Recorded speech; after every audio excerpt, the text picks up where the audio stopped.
qabu seenaa uummata ijaa keessatti inni qabu maaliif ta'e an amma tana dura bilisummaan dhufte jaammalee hin garre arra taakka bilisummaan dhugaa sun dhufuuf arra guyyaa tokkoffaadha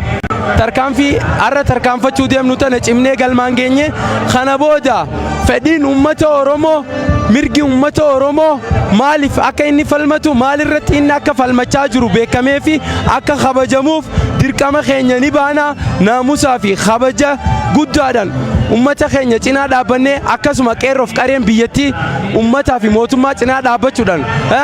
galmaan gahuu qabna waan nuuf hin taane arrallee hin fudhannu borullee hin fudhannu kalees hin fudhanne kana boodaan qeerroon waan inni barbaadu fi abbaa biyyummaa isaa Finfinneerra ka barbaadu san argachuudhaaf qophiidha gaafii keenya deebisaa hin arganne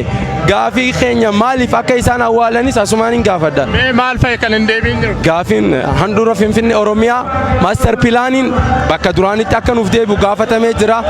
afaan Oromoo afaan federaalaa ta'uu qaba maaliif uummanni miiliyoonni 50% dhibbarraa 50 uummanni biyya kanaa Oromoo akkamitti gaafiinsaa deebi'u oolee hanqaarraa handhuura Oromiyaa keessatti afaansaa maaliif dubbatamuu dhabeedha kun dirqama deebi'uu qaba gaafiin keenya takka lamaa miti mataa isaatiin irraa siif tuqe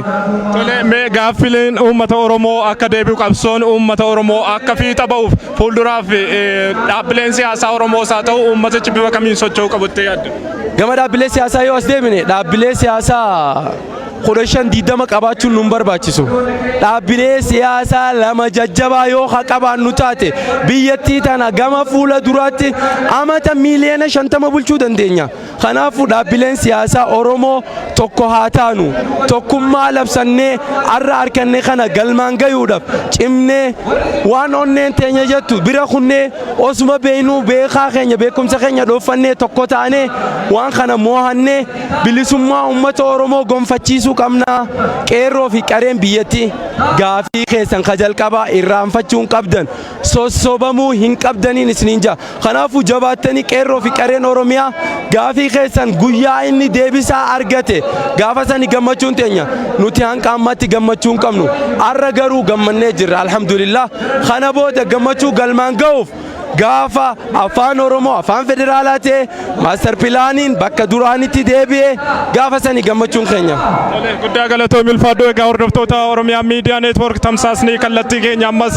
akkuma itti fufetti jira as addabaabayii masqalaa magaalaa Finfinneetti argamurraa sirna simannaa hoogganotaa fi waraanaa bilisummaa Oromoodha kallattiidhaan tamsaasuu irratti kan argamnu mee asiyaa akkamiin ilaalta waan kana? Egaa yeroo ammaa kanatti bakka kanarratti argamuudhaan wanti nuti ilaalaa jirru gammaatti wanta ajaa'ibaati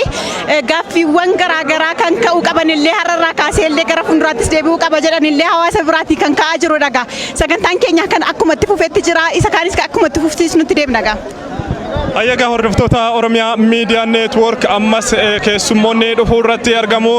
yeroon keessummoonni seenan ga'aa waan jiruuf amma kallattiidhumaan garasitti isin dabarsina hanga xumuraatti kan waliin turtii gaarii isiniin jenna.